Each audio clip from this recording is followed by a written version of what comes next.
All right. Well, welcome. So you were telling me about your New Year's. Oh yeah. No, so because I'm such an extrovert and I didn't get to celebrate New Year's 2020 um because I got super sick. And I was like, "Oh, that's fine. Like I'll have tons of time for partying in 2020. It's all good." And Hello, so pandemic. and we're actually pretty sure I had COVID. Like we're pretty sure that's what I had because we'd actually flown across like from Costa Rica back to Canada like 2 weeks beforehand. And then I Oh got like man. horrendously sick with a respiratory illness. And yeah, so we're pretty sure I had COVID like into 2020. Oh my gosh. Right off the bat. There you go. Literally. And so yeah, this year it was just so weird because it was like the third year in a row that I've not gotten to celebrate. And I was like, I don't even feel like doing like New Year's intentions or anything. I'm like, I don't want to do any of it. It's just not fun. I heard so many people like on TikTok, like, you got to set your intention, you got to do your release, you got to manifest. I'm like, every single time there's a event or some sort of moon activity and my For You page screaming at me all the things that I have to do, I'm like, shut the fuck up. Shut Oh, the fuck up. it's exhausting. It is fucking exhausting. I'm so over like the majority of TikTok Yeah. spirituality. It's like yeah, no, and it's when especially when you see like younger folks or like newer people in the spiritual world who are seeing this shit on TikTok and that's how they're getting into it and that's amazing, but then they're like every full moon, every new moon, Yeah. every season, and it's like it's okay, like you can just live as a Yeah. normal human. It's My all right. fiance and I like went through a whole like phase in our relationship. Like it almost caused like issues because I was seriously like so thrown into like all of my For You page telling me like if I don't do this, this, and this, I will not get healed. I will not be successful. I will not fix whatever I needed to fix within me to like be happy. And I was like, oh my God, like babe, like we have to be aligned and we can't eat meat. We can't watch these, like you gotta try to bring this shit in my house. Like, no, and the portals and like just everything. And like I deal with paranoia. So like this made it so much worse. And then on top of that, like the shame and the guilt from like my like I don't like to say my neurodivergency because I haven't been diagnosed, but like too much of neurodivergent TikTok resonates. So like the way that my brain and body function, yeah, it's too much. It's too exhausting. It's too overwhelming. It's a no-go for me. TikTok, readjust yourself. And the worst part is it didn't even start with TikTok. Like because I started my spiritual journey 6 years ago, and I went from being a very aggressively punk gay metalhead. I took photos of local punk bands from like age 16 until I was 20. Um, and that was how I made a lot of my money, was going to shows and like basically grouping and taking photos and partying with rock stars. And then I started my spiritual journey, and all of a sudden I was like, I can't listen to rock music. It's low vibe. I can't watch horror movies. It's low vibe. Protests are low vibe, like all this shit. And I was like, you can't be Wait, angry. what? Oh my God, dude. I've Like never literally heard this. the yoga community 5 years ago was like, love and light, you can't protest, that's low vibe, you just need to wish well wishes towards everyone who's in pain. And I I think drank the people in pain would strongly disagree. I drank the Kool-Aid so hard when I was 19. I was like, yeah, man, like gotta give it all up. I was vegan for 2 years, vegetarian for like almost 5. And then I was like so sick last year, I started eating meat again. I was like, okay, something's gotta change. Like this isn't working. I had to relearn how to be a normal human and a spiritual person simultaneously. Yeah. Yeah. This the big one for me with like learning how to be a normal person and a spiritual person is like small talk. Because I realized like there was so many people in the spiritual community who were like, small talk, fuck that noise. That's so ridiculous. I think too interdimensionally to have small, low vibe conversations. Ugh. And I'm just like, but how do you survive in a world where not everybody's thinking so multidimensionally all the fucking time? Like not everybody is a deep thinker. So when you're trying to communicate and have relationships with anybody that's not like exactly like you, what do you do? What are you It's talking pure, about? Like, it's pure ego, man. It's I'm better than you. I'm higher than you. It's the same as people who are like, oh, I don't gossip or judge. No, I gossip from time to time. I totally fucking yeah, gossip. yeah. I'm a Like, human being. even if you don't like act judgmentally or like treat somebody like shit or like speak those things even out loud, if you're human and you can think thoughts that are different than other people's thoughts and live life different than they live life, you will have a judgment at one point or another, whether it's with malicious intent or not. Exactly. I tried to read Gabby Bernstein, and I love Gabby Bernstein. I do. She's a little loving lady, but like I've yet to find an author or position in like the like higher educational space of spirituality who isn't or doesn't have something that I'm like, that's gross. I don't like that. So everything I read with like a grain of salt. But I tried to read Gabby Bernstein's Judgment Detox over the summer because I was like, I was working a really toxic job and I was like not doing well. And the people I worked for were just like stuck in their misery. And like, even when good things would happen, they'd be like, oh, well, like I can't enjoy this because shit's just gonna hit the fan again. Right. And it was a lot. It was really hard for me. So I tried to read Judgment Detox and I found all of it was just like eliminate all thought of anything. I was like, no.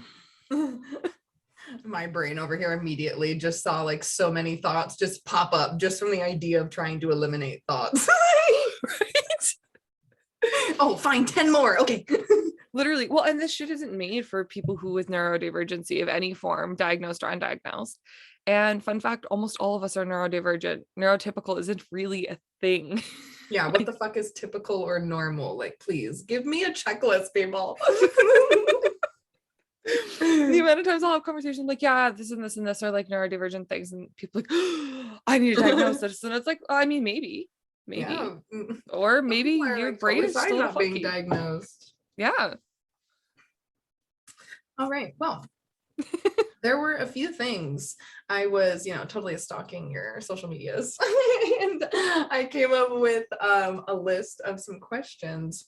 Hell yeah. And I'm super excited to talk about manifestation with somebody who's like not afraid to really talk about manifestation because there's so much bullshit surrounding like what works, what doesn't work, what are you supposed to do, the idea of like manifestations backfiring and all of the woo woo. It intrigues me and it pisses me off equally, and I want to talk about it. Hell yeah. So first of all, as a mindset coach, how do you help someone who is specifically trying to change their mindset to be more open to receiving their manifestations? It's a lot of acceptance and reparenting. I worked as a nanny for almost 10 years on and off. And the majority of what I do as a mindset coach is rooted in what I learned in child psych and nannying and working with children of different ages and stages and seeing how the things around the children affect them and then watching them get older and how they grow and being able to connect, oh, you do this because XYZ thing happens. So that's how I ended up kind of in mindset, was like helping people integrate their childhood into their current reality. Releasing judgment is ironically is a huge part, but releasing judgment of yourself. So this idea that you always have to be high vibe or you always have to be happy to be manifesting is utter bullshit. The biggest issue is the judgment of our feelings. Hey, I'm pissed off right now. I spent the last week super depressed. And I would literally just be like, yeah, I'm depressed. I'm gonna go cry. Like that's what it is. And that's okay. And helping my clients and helping my community, because I don't just work with my paid clients. I work with pretty much anyone who wants support, even if they can't afford it.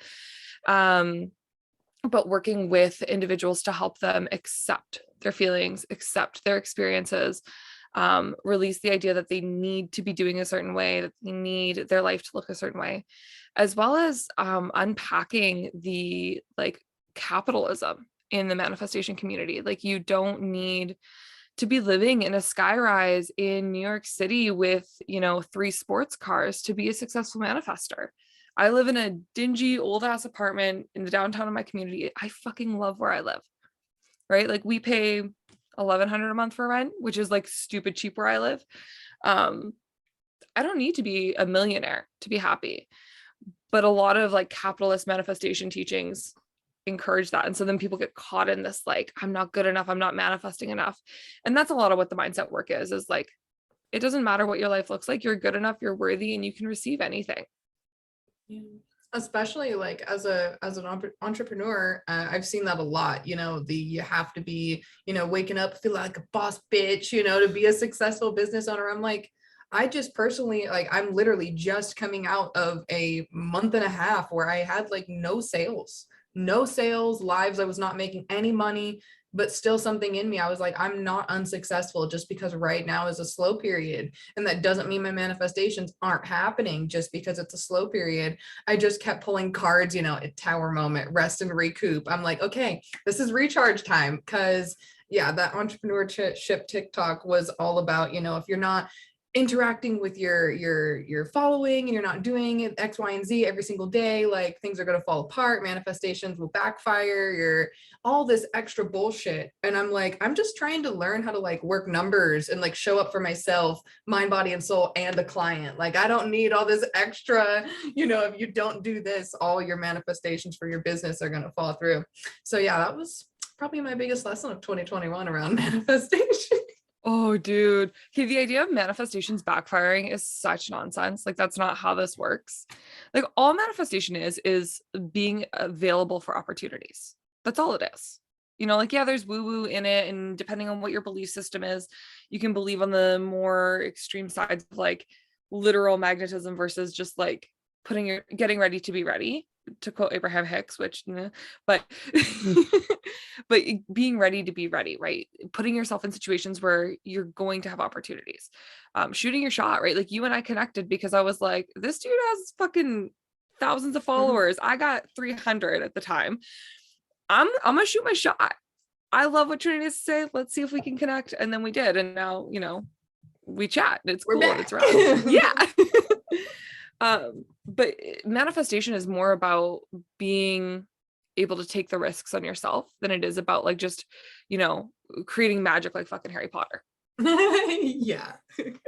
Use all the magical boosts that you want. Sure, elemental magic, whatever the fuck you want, but you have to put in the actual work. Exactly. I love that. Okay, so what does a normal oh wait, there was a question that I thought of when we were talking. It's gone. It'll come back later. Anyway, what does a normal work day look like to you? Oh, right now, a normal work day is I drive my husband to work. And like, when do we usually go? He works at 8:30, so we're usually up at like between 6 and 7. He gets up at 6 and I kind of like lounge. And then I'll drive him to work and I'll come home and like do some social media stuff, answer stuff on TikTok, try to write a post for Instagram if I'm feeling it. I like Instagram less and less the further my business grows. So I'm like, Why is that? it's really girl bossy. It's super girl bossy, and very like the coaching world on Instagram is just like reeks of MLMs and manipulative marketing, and I just don't fuck with it. Whereas TikTok, it feels a lot more personal. I feel like I'm connecting more with individuals. But I'll do a bit of social media work, stuff for my podcast or whatever. And then I'm working outside of my business right now because I don't have the client flow that I would like yet. So I clean houses, I walk dogs. I do a lot of little like side gigs right now. And then I'll come home, take client calls, go get my husband from work, come home, and then we live our lives. I'm often like texting my clients at the end of the night. That's usually when I'm doing most of that like connective work with my clients. I connect with my clients using Voxer, so we'll send like voice notes or texts back and forth if they're working through something. And most of the people I work with are working people, so that's when they're available is in the evening. So is like working with you one-on-one just kind of like texting whenever they have questions, or like kind of like Zoom chats like this privately? Like, what does a session look like with you? Yeah, so we do one-on-one calls either once a week or twice a week, depending on what that person specifically needs. Where we connect, we go over whatever, like I literally open every call with, how can I serve you today? Because it's like, whatever you need, what have you got going on? Do you just need someone to hold space while you bitch about everything that's going wrong in your life? Or do you want advice and support on how to like actually act out the next step of your goals and desires and dreams? Do you need someone to support you in figuring out what your goals, desires, and dreams are? We'll do tapping or meditation or those sorts of things. And then So that's like an hour a week. And then, yeah, a lot of it is text messages and Voxer chats. Cool. What's your like favorite part about getting to connect with people individually versus on a platform that's more public and open like TikTok or Instagram? Nuance. I can go up on TikTok and, I could make 30 videos a day about manifestation and inner child and personal development, and it will never meet the specific needs of every individual. Like there will always be room for nuance. Whereas if we're here in a phone call, we can like have this detailed conversation of like very specifically, what are your thoughts? What's coming up for you? What have you been conditioned to believe that you need to unlearn? Those sorts of things. It allows a lot more room. I mean, I would love to be able to help everyone for free on TikTok very easily, but that's just not how it works. So being able to connect one-on-one really helps me find those little bitty bits. That's I've definitely like learned from my business too, like having those people that like trust you with their energy and just like the information about their lives. Like it's quite the intimate relationship as like helping somebody on their spiritual journey for sure. It's a beautiful process. Yeah. And it's vulnerable, especially if you don't grow up or live around other spiritual folks. Oh yeah. It's so vulnerable. You feel like you're going fucking crazy during your spiritual awakening. Learning how to feel your emotions with like a stranger on video chat. I've had so many people just like break down in appointments and like, I'm so sorry, like this doesn't happen. I'm like, this is why I'm here, baby. Yeah, exactly. Let's see. So how, when you're feeling low vibe, would you pick yourself up or start to bring motivation to yourself, like when the way other people are trying to motivate or like pick you up just like don't work? Yeah. I mean, often I'll just let myself feel it, feel through it. I love to have hissy fits, like full on temper tantrums. My inner child needs it. So I will like either go out to the woods and scream, or I will like practice my silent screaming and throw things and like beat up my pillows or whatever. I'll go rock climbing if I need to. So moving my body is a big one, or getting out into nature. And I hate saying that because it's like so co-opted by like the idea of weight loss. It's like, you need to exercise. It's like, no, I just need to move. Like, even if I just like sit on my floor and do that, like shake my hands while I listen to music, like that's enough to start moving shit through me. And honoring those feelings and looking for gratitude, of course. Like, if I feel like, okay, I've felt the feeling, I've moved through it and it's not going away, then I'll start moving towards, okay, what can I be grateful for? What can I look for that is working in my life? How can I get out of this loop of like everything sucks and it's all shit? This is probably one that I've been looking forward to the most. I always love unpopular opinions. What is an unpopular opinion you have about manifestation or the way that manifestation is taught in general? Oh, and I remembered the next question, so I'm gonna write it down. I'll let you write it down, and then I'll how long have you got? We got all day. Yeah, I have a lot of opinions that seem to be very unpopular lately. I think my biggest one that I actually ended up taking a TikTok down. I'm gonna re-upload it, but I just needed to like take some space from it. From the response from a couple folks, is that gender does not need to be a part of your spiritual practice and spiritual teachings. I have slowly been kind of moving towards coming out as non-binary. I've kind of been working that way through the summer, and a lot of people in my like personal life know, and now it's just kind of like integrating it into my work and my social media presence, as I'm also simultaneously building a following and a community. And one of the big things that like I realized was I felt icky when I would teach. Like I literally led a workshop this summer that was called Remembering Your Feminine. And the whole time I felt like I was like apologizing for the language. I was like, feminine and masculine have nothing to do with gender. Feminine and masculine have nothing to do with gender. And then it occurred to me, I was like, well, why am I using that language then? If I feel like I need to be apologizing for it and like working around it, maybe it's because gender actually has nothing to do with it, and gendered language can cause more harm. And I talked to a couple trans and non-binary folks in my life, and I was like, how do you feel about this when I talk about it? And they were like, not great, actually. And so I started kind of exploring how to be more inclusive. And I posted this TikTok that was like, hey, here's some other language we can use to describe these concepts of feminine energy and masculine energy that don't involve gender, but still encompass the same concept. And that was a very unpopular opinion, as it turns out. I really dig it. I haven't heard of anybody talk about this before, and I mean, yeah, that makes sense. Right? And if that language resonates for you, that's great. That's as an individual, if you're like, yeah, masculine, feminine, but as a teacher, like as someone who's out here trying to Yeah. support others and support a community, yeah, I gotta Especially in this show day up. and age with more and more people transitioning, coming out, like, yeah. Yeah. And gender's fucking a construct anyways. So like who cares? But if it makes someone feel unsafe who's, you know, male to female trans to say, hey, you're stuck in your masculine energy, Yeah. I don't want to perpetuate that. Like, fuck no. No, you're in your solar energy. You're in your I always mix up which one's yin and yang, but like, you know what I mean? Like there's so many other words we can use to describe that concept. I'm definitely gonna meditate on that more, because yeah, that's like blowing my mind a little bit right now. I just hadn't thought about that perspective before. Thank you. Yeah. So we're gonna roll up our sleeves more, because more people are gonna get pissed off about this one. Where does white privilege play a role in how we manifest and coaching manifestation? Oh, fuck. Everywhere. One of my favorite teachers, Susanna Brakataki, coined the quote. It's very well known now, but I love attributing it to her because it's her quote. Did you manifest it, or is it white privilege? Yes, And heard that. it's so true. Like, and it's most of what we consider like this new age spirituality is co-opted by white folks from other cultures, including, like, I'm Irish, and a lot of my Celtic heritage has been co-opted by like Americans and Canadians and whatever in this like new age.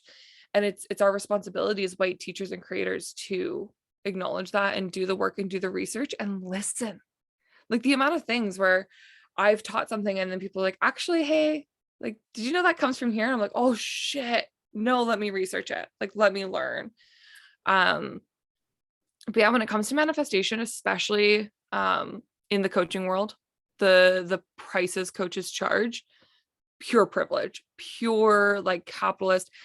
My former coach that I worked with had coached me to charge $3,000 a month for my coaching. Wow. Yeah. And it felt so icky, but I was like, you know, you're the expert in the situation. You know more than I do. Clearly, like, I don't want to undercharge. I don't want to be seen as like someone who doesn't know what they're talking about. Right. So I tried to charge that much for much of last year. Turns out no one wanted to pay that, especially the people that aligned with me, because the people that aligned with me are typically queer, trans, poor folks, or, you know, fat people, or, you know, people who vibe with me and my energy and my story. People who don't come from a ton of privilege. Like, yeah, I have white privilege, but I grew up poor. I grew up, you know, with all these different things. And so to then be charging these insane prices, you know, and then my coach would be like, oh, you just need to coach them to manifest the money. Well, not everybody has that ability. Not everybody can just like make, you know, $9,000 appear out of nowhere. Right. Just... Or maybe if they could manifest just $3,000 out of the ass, maybe they wouldn't feel they need a coach. Exactly. Yeah, privilege and manipulation, and like kind of this idea that, oh, well, it's not privilege, I'm just a better manifester than you. So then it like gets more into the manipulation of like, oh, well, actually privilege has nothing to do with this. You're not underprivileged. You just need to learn to manifest better. Here, let me teach you. Pay me. Oh man. Yeah, that cycle. Mm-hmm. Okay, so then how would you help someone, or let's just keep using yourself as an example. How did you redefine your prices based on worth rather than out of privilege? This is one that is actually something I'm like this week relaunching with my new pricing and price points. And I'm operating on a sliding scale. And what I did is I kind of looked at, okay, my experience as my life? What have I been able to afford when I've been in situations where I might need someone to support me or guide me? And when I was in the beginning of my spiritual journey, which is a lot of the people I work with. And then I spoke to others in my community. I spoke especially to like Indigenous youth in my community because I live in Canada. I live on Vancouver Island. And it was really important to me to honor the people of this land because I mostly work with locals. So, the people who are wanting support, like how do unfair prices affect you? And what can you afford? Spoke with other queer folks in my community. What can you afford? What does your lifestyle look like? What would it mean to you to be able to invest in something like this? And what's the maximum investment you'd be able to make? And I got a really wide range. And so I kind of went off of this idea of a sliding scale. And so I charge between 500 for the full 3 months and 1,500, depending on what people can afford. And I'm not going to question, like, I trust in people's integrity. If you can afford the higher price point, that you'll tell me. If you can't, then you'll be honest with me. And then I also offer like super low cost group coaching, which is what I'm launching this week. So it's between $5 and $20 a month, and you just get access through a group chat. And we do once a week a group call. We're calling it office hours, where you can come in and we'll all communicate and connect as a community. Because coaching ultimately is just peer support, right? Like none of us are trained formally. It's an unregulated industry. And I'm not about to position myself as equal to or comparable to a therapist or counselor, because I'm not. Right. I think that's really important about, like, as not only a content creator, but a coach in general, remaining ethical and aligned with, what our communities need and, what we need in that moment too, as our content and our courses or whatever we're creating, like, evolve, that it aligns with who we are and who we want to embody, rather than like what everybody wants to see or expects from us. Like all that like comes into play, like 100%. Totally. And it'd be easier for me to take a bunch of photos of me on the beach, with my back when I had long hair and be blonde and look all cute and I manifested this dream life and sell it at a high price point for other, privileged white folk. But that's not who I am. That's not what the world needs more of. We have tons of that already. Yeah, really. What is a common misconception of manifestation that either pisses you off the most or you see the most? The high vibe bullshit, the Abraham Hicks emotional regulation chart, it is bullshit. Because emotional regulation is so key, but in order to regulate your emotions, you need to feel your emotions. This idea that you can only manifest from a high vibe place, that a high vibe place is that of happy, joyful. If anyone listening doesn't know this, just look up the Abraham Hicks emotional guidance scale. That's what it is. So do I still have the book right here? I don't. I actually have a book with it in it. But yeah, they have this scale of like 25 emotions, and the lowest being like grief, jealousy, and depression, and the highest being like joy, gratitude, and bliss. And the idea is that if you're on the lower end of the spectrum, you can't manifest, or you're going to attract more of those things, or more things to make you feel that way, as opposed to if you're on the higher end of the spectrum, you'll attract more things to make you feel on that higher end of the spectrum. And it's just not true. On one hand, we have no measurable way to determine the vibrational frequency of our emotions. And if we were talking more woo-woo, that'd be great. But because they try to integrate the scientific element when we have scientific tools to measure these things, or don't, your emotion vibrates at 434 hertz or whatever. Who told you that? Where'd you get that information? Because there's no scientific evidence of that. If we're just talking energetics of spirituality, cool. I'm so stoked to talk about abstract concepts, but let's keep them abstract. And telling people that their negative quote unquote emotions are going to attract more things to feel negatively about is just not true. Like it's not fucking true. Where do you think that plays in with this idea of radical responsibility, or like everything bad that happens to you is just your karma? Fuck you, you're paying for your karma. Like, oh my gosh. You have been scrolling my page. I do my research, baby. Oh God, it's gaslighting. Like it's gaslighting. It's, oh well, shitty things happen to you because you weren't feeling happy enough, right? It's incredibly dismissive of those who experience abuse, racism, homophobia, poverty. Like, okay, so my dad died when I was 9 years old, and I literally had people tell me, 9 years old, I had fuckers tell me that, oh, well, he just, he got caught up in his sadness and his trauma, and that's why he got sick. And if he just prayed more, because we grew up in like Alberta, which is a really religious fucking boonies. um,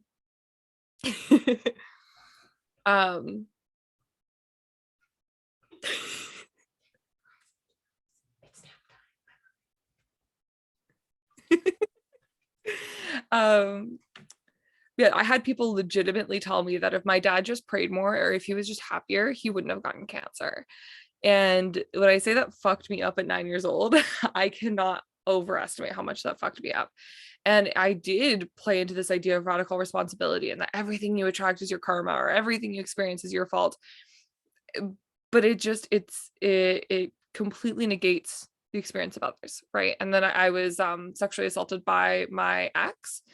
And that was kind of a turning point for me of like, I didn't ask for him to do that to me. I did not invite that or attract that into my life. That was him taking advantage of a shitty moment. And that was shitty of him. Had nothing to do with me. And that was a huge like, oh, okay, hold up. This doesn't make sense. This radical responsibility thing. This doesn't check out because I didn't make this happen. My dad did not make himself die. He did not abandon us on purpose. Like, obviously, if he could still be here, he would still be here. And so those are really heavy examples, obviously, but it's kind of how I look at it is like, if for me, as someone with the amount of privilege I have, I felt guilt and shame because of things that had nothing to do with me, we cannot continue perpetuating this because it does harm to others like trans people and people of color who are experiencing so many worse things on every single day. And it just does them so much more harm to say, oh, it's your fault. It's your karma. Now, here's something that just popped up in my mind. This idea of soul contracts and like before you incarnate, if you believe in reincarnation, like you agree to the things in your life that happen before they happen. Like where do you think like that all plays in, if at all, in your opinion, with the things, even though, they may be traumatic or painful that do happen in our life without it necessarily being our quote unquote fault? I do believe in that to a degree. I think, as much as those things were shitty and horrible that I went through, I would not be here teaching from this place of love and compassion and kindness if it weren't for those experiences. And I think about my mom who grew up in like the most extremes of abuse that you can experience. Obviously she didn't ask for that, but on a greater like grandiose scale, I think there was intention in that because she then came in and had the tools to hold my brother and I through the trauma we went through growing up.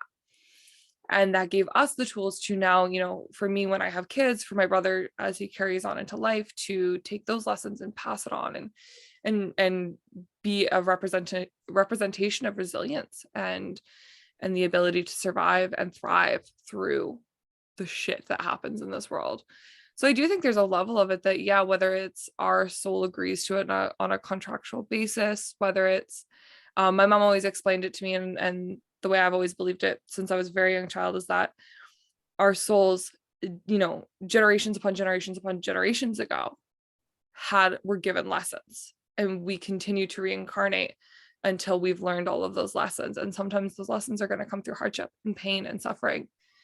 And we don't get to choose entirely how it shows up, right? Like my soul didn't choose to watch my dad die of cancer and, all these different things. But my soul did choose to learn resiliency. And you can't learn resiliency without pain. I like that a little bit, that image a little bit better than, okay, let me just list all of the horrible traumatic ways in gory detail that I'm gonna just crush my soul slowly on this earth plane. Like, right? Like spin the wheel, like choose your lessons, spin the wheel, that's what you got. Okay. Exactly. I like that. Oh, okay. I really like this one. How does connecting with your inner child help you while learning how to manifest? Trust. Teaching her to trust that it's okay to trust the experience of play and all aspects of life. And also allowing yourself to get pissed off, right? Like allowing, and that inner child is such a huge guide. Your inner child is the purest form of you. We are not born with all our judgments and hatred and anger and pain and grief. We, absorb that as we age. So reconnecting to our inner child brings us back to that pure form of, and I don't know if pure is the right word, but like clarity, this level of clarity of raw emotion, of raw experience, of just working with kids. I mean, it would drive me nuts when I first started walking with them because every little thing, oh, pink flower, oh, purple flower, oh, that's a different shade of pink, oh, scary noise. And coming back to that part of myself allows me to see all of the opportunities for my manifestations to come, the craziest, wildest fantasies in the smallest, minutest little details. Enjoying the little things, living it up with the little things. We already answered that one. Oh, quantum leaping. Okay. I've heard about quantum leaping since like my first like, oh my gosh, dun, dun, dun, dun, dun, search on spiritual TikTok. This whole idea with like quantum leaping and like going into other realities like this, like Harry Potter and shit, like what the fuck is up with this? Because I haven't got to talk with someone who actually like knows a thing or two about manifestation and is a coach of sorts to speak about this. So it's just a bunch of controversy and just shenanigan conversations with my friends, but like tell me about it. So you referenced two kind of different things. So quantum leaping, so they have very strong opinions about, and then shifting, which is the like where people like go into these alternate, right? Yeah. Shifting's great. It's cool. It's lucid dreaming. You're lucid dreaming. You were intentionally lucid dreaming, and it's awesome and it's amazing. You are not meeting Draco Malfoy's soul. Like, I'm sorry. And I'm really happy for all the teenagers that are getting to connect to this part of themselves, of their inner child, to have this imaginary. I wish I'd been able to have that creative intention to connect with the fictional characters that brought me joy when I was a teenager. Yeah. That's beautiful. But you're just lucid dreaming. And that's those awesome. People think they're like dating the characters. They're like, no, they just picked me. And it is a bit concerning, especially how young I'm seeing folks doing this. And it's like, okay, stay connected to reality. Like, right. Especially we're seeing such a high rise in like psychosis and schizophrenia and those sorts of things, especially in the spiritual community. There's this very fine line between connecting with spirit and hearing voices. Yeah. And it is such a fine line to walk. And both are valid and both are real. With shifting, I think it's really cool. I have tried it. I have not succeeded. I sleep too deeply for that shit. But it's super cool. With quantum leaping in manifestation, I wish we had a different language for it. There used to be this show, you scroll through my TikToks, you probably saw me reference it, but there used to be this show in like the 90s. It was called Quantum Leap. And then there was like a spin-off show called Sliders, which is the one I watched. But the whole premise is this dude is like a super fucking genius, and he develops a dimensional portal and can slide or quantum leap through different dimensions. And in Sliders, they do like, I was homeschooled. We learned from weird things. He went through alternate realities of history.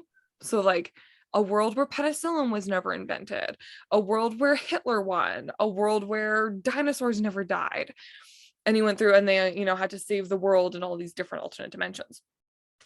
And that's kind of how people talk about quantum leaping, of like, you'll go in the shower and you can set this intention and you can wake up or walk out of the shower in a different dimension. And I don't know about that. I feel like we'd be seeing more like instant millionaires overnight, right? We'd be seeing more people winning the lottery. We'd be seeing a different level of violence, I think, as well, because if you really could just be like, I want this thing, poof, I'm in this dimension where this is reality, we would be seeing a different level of chaos. I think it's a really cool idea. When I talk about quantum shifting in my, or quantum leaping in my teachings, I'm talking about massive shift, massive change, Yeah. things like going from living at my mom's place to living in a van by the ocean. We did that. It felt like it was overnight. It took time, it took work, but we set the intention of a dream and we made a massive shift from position A to position D rather than position B, right? But it all existed within this reality. I didn't change the space position that I was in, I don't think, as far as I'm aware. And it definitely wasn't overnight or while I was in the shower. Yeah, right. I've had these moments where, when I first learned about quantum leaping and, especially the, rinsing in the shower and then coming out, like I've definitely done things like that, or like walking through the door and setting like the intention of the portal. I've done all those. And those actually I found super like insightful and impactful, but mostly not because like I thought I was like physically in another like realm or dimension, but because I could feel the way that I wanted to feel and embody in this next phase of myself. And so I like emotionally, mentally, and spiritually shifted myself, leaped into a new version of myself. And then my physical had to shift with that action, everything followed up. So this idea that like I found so many people in the comment sections on like quantum leaping, especially with the shower and like waking up in a new dimension, freaking out and being like, oh, everybody else is so good at manifesting, but I'm not, because I woke up and I'm still poor. And I woke up and like, I'm like, oh, babe, just yeah, there's something that needs to be done here, because if this is how more and more people are feeling, then yeah, no, you feeling disconnected to your power while you're trying to manifest, and leap is not going to be successful for you, babe. No, and being, in the shower or doing it before bed is an awesome opportunity to sit in contemplation, where like you're in the shower, there's nothing else going on, there's nothing distracting you. You can really sit with like, okay, what would it actually mean to me to have XYZ thing that I want? What would I have to give up? What would I have to change? And then you can step out of that shower with that clarity of intention. Absolutely. But yeah, you're not, jumping through the portal. Everything in your house literal. is like on the opposite side. Oh, fuck. Literally. How cool would it be if that was how it worked? Wouldn't it though? Just be like, okay, yeah, I know it worked because this was like over here in the other reality. Now we're good. Let's see. Oh, okay, yes. Specific wording while manifesting. This was a big one for me when I first started learning, because I went through like my old journals, and this, especially when I dealt with a lot more paranoia and obsessive like behaviors, I would go through and like obsessively cross out the words, and I was like, if and hope, and like cross out all the things and like rewrite them the way that it's supposed to be. Like, where did this idea that these words have to come from, and how can people unlearn and just manifest from a place of peace and flow rather than the structured like bullshit?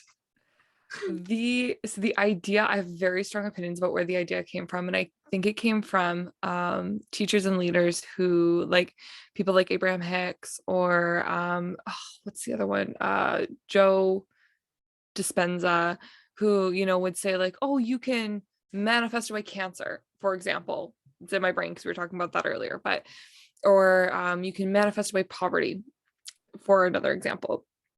And so people would be like, okay, I'm doing it, I'm in the vortex, I'm manifesting the thing. And then there's other hiccups, there's other parts of their journey that they've yet to experience, that they still need to experience before they can be ready for those next steps, for those next things in their reality. And they'd be like, oh, it didn't work for me.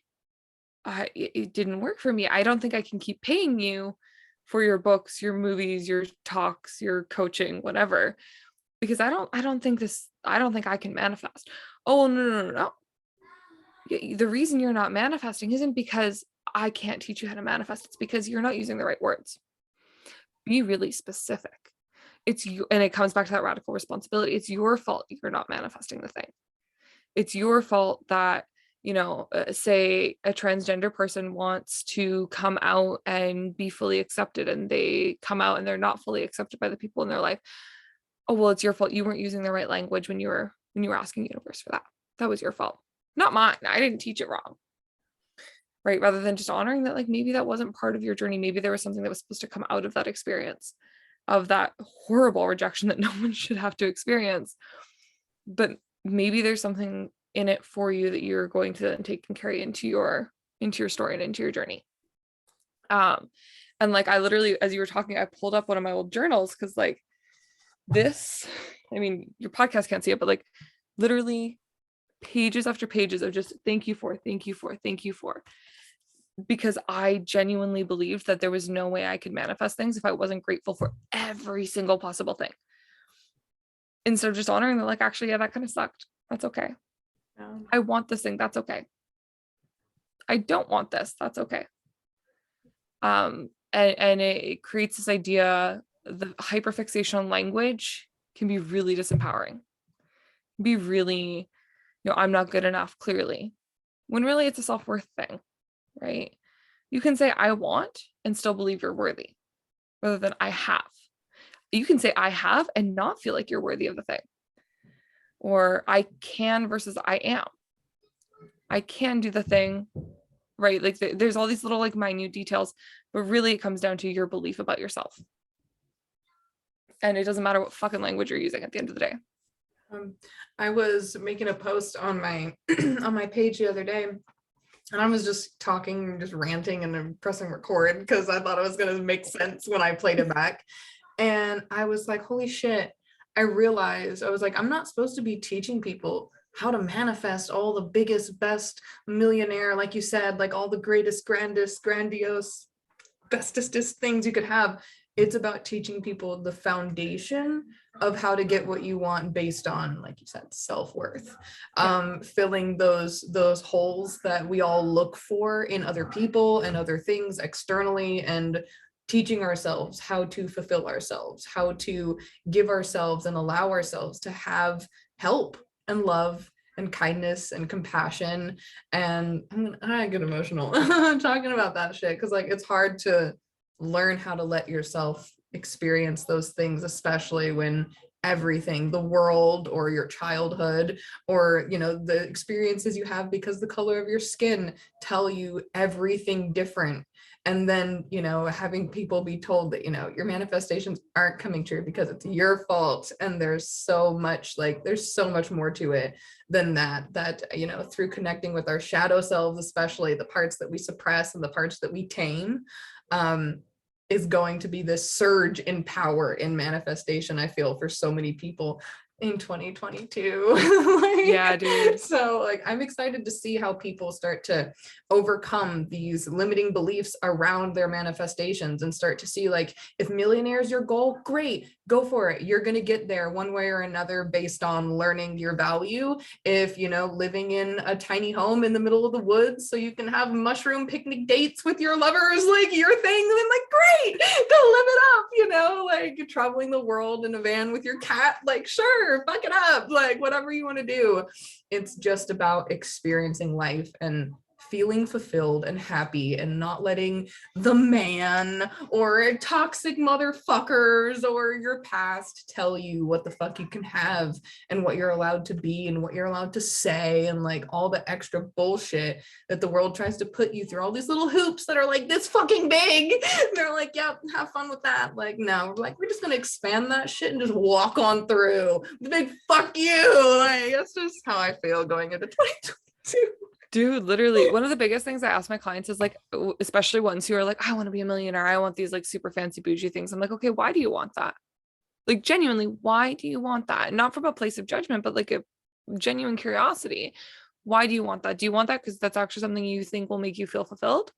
Or is it because you feel like that's what you have been told you need to feel fulfilled?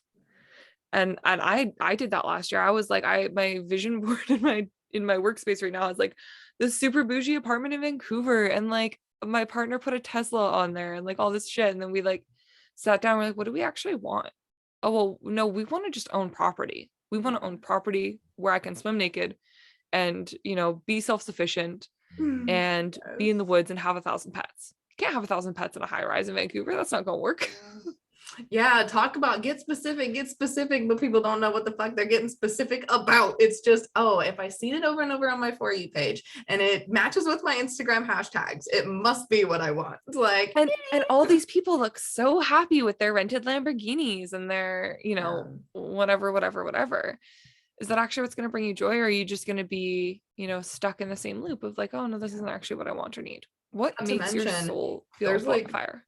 exactly, on fire. Yes, there's this idea that I keep seeing going around where everybody's like, I want to have all this land and da da da. They're like, why can't I manifest just this? I'm like, okay, think about it this way. You're gonna have all that to take care of.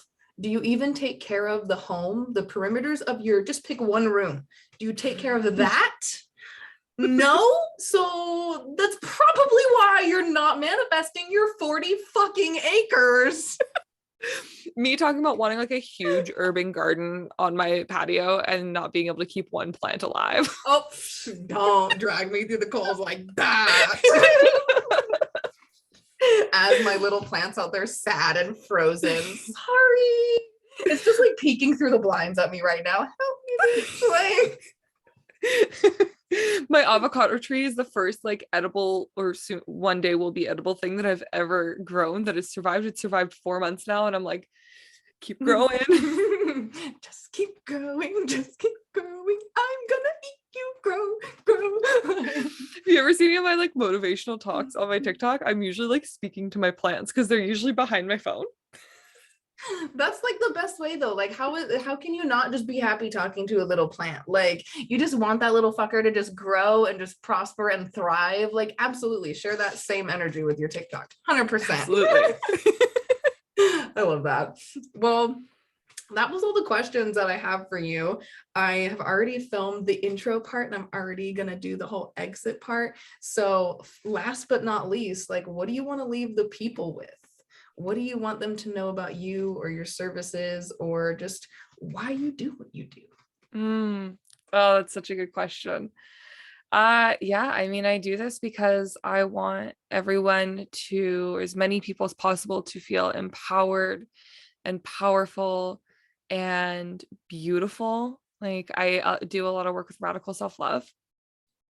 So if something I've said has really resonated, I work on a sliding scale. You can just reach out to me on Instagram or TikTok or email, whatever, and connect, because whatever you can afford, let's work with it. And I support people through falling in love with themselves, manifesting, getting clear on what they want to manifest, and then manifesting those things from a place of kindness, compassion, and genuine love for all and those around. Working with your brain, working with your lived experience, and working with your trauma without re-exposing you to your trauma over and over and over again. My Instagram is Kaela Brite. My TikTok is Unbound Coaching, or you can email me at kaelabrite@gmail.com. And I just if you want to chat with me, I do take free calls from time to time, and I'm going to be offering scholarship spots in my low cost group coaching program as well, just to make it as accessible as humanly possible. So amazing. I love that. I love that. I love you. I'm so glad we did this. Thank you so much for talking with me again. I honestly, I learned so much from every conversation, so I always look forward to it, and I always know I'm gonna have like shadow work to do afterwards. So like, it's great. You just gave me stuff to do just to kick off my new year in the right direction. Perfect. So thank you so much. I appreciate you. I will definitely be reaching out. I would love to connect again, and I'm always like open to collab or like whatever you need, just let me know. Hell yeah, dude. Thank you. Awesome.